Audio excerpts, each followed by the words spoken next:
రామాంజన్ గారి నాయకత్వం, తెలుగుదేశం పార్టీ, నారా చంద్రబాబు నాయుడు గారి నాయకత్వం, పవన్ కళ్యాణ్ గారి నాయకత్వం, లోకేష్ బాబు గారి నాయకత్వం, మాదినేని గారి నాయకత్వం, తెలుగుదేశం పార్టీ, నారా చంద్రబాబు నాయుడు గారి నాయకత్వం, రామాంజనేయులు గారి నాయకత్వం, రామాంజనేయులు గారి నాయకత్వం.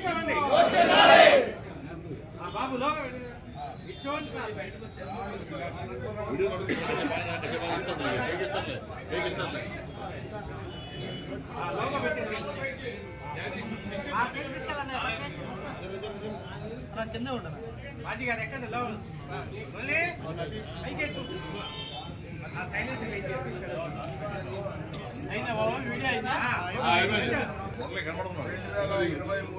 తీసుకో కానీ తీసుకోండి 8 నెలల రాక్షస పాలన, వైసీపీ రాక్షస పాలనని అంతమందించి మరి 2024 ప్రజలందరికీ కూడా బాబు సూరికి భవిష్యత్తు గ్యారంటీతో ప్రతి పేద కుటుంబం లక్షాధికారులు అయ్యేటటువంటి కార్యక్రమం.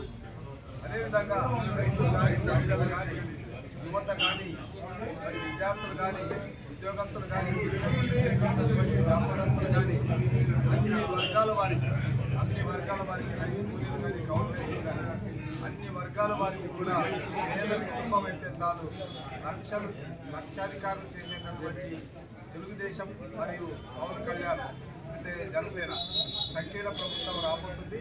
2024 శుభారంభంగా తెలుగుదేశం జనసేన కలిసి ఏర్పాటు చేయబోయే మిశ్రమ ప్రభుత్వంలో, సంకీర్ణ ప్రభుత్వంలో మరి ప్రతి పేద కుటుంబాన్ని ఆదుకుంటారు.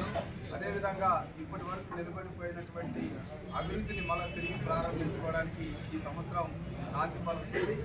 మరి పత్తిపాడు నియోజకవర్గం నుంచి నలుమూలల నుంచి వేలాది మంది ఇక్కడికి వచ్చి శుభాశీస్సులు తెలియజేయడం నాకు ఎంతో ఆనందంగా ఉంది.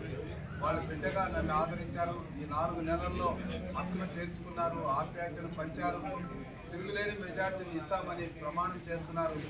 ఇంత మంచి నియోజకవర్గాన్ని నాకు ఇచ్చినందుకు చంద్రబాబు నాయుడు గారికి, అదేవిధంగా నాకు సపోర్ట్ చేసిన పవన్ కళ్యాణ్ గారికి, మరి అన్ని విధాలుగా మమ్మల్ని ముందుకు నడిపిస్తున్న లోకేష్ బాబు గారికి, ముఖ్యంగా పత్తిపాడు నియోజకవర్గ మండల పార్టీ లీడర్లు, గ్రామ పార్టీ లీడర్లు, మరి క్లస్టర్లు, యూనిట్లు, బూత్ ఇన్ఛార్జీలు, కార్యకర్తలు, మరి అదేవిధంగా మా సమన్వయ అంటే పార్లమెంట్ స్థాయిలో కానీ రాష్ట్ర స్థాయిలో ఉన్నటువంటి నాయకులందరికీ కూడా పత్తిపాడు నుంచి ప్రాతినిధ్యం వహించే ప్రతి నాయకుడికి పేరున వాళ్ళ కుటుంబాలకు మంచి జరగాలని ఆ భగవంతుని ప్రార్థిస్తూ వాళ్ళందరికీ నూతన సంవత్సర శుభాకాంక్షలు తెలియజేస్తున్నాను.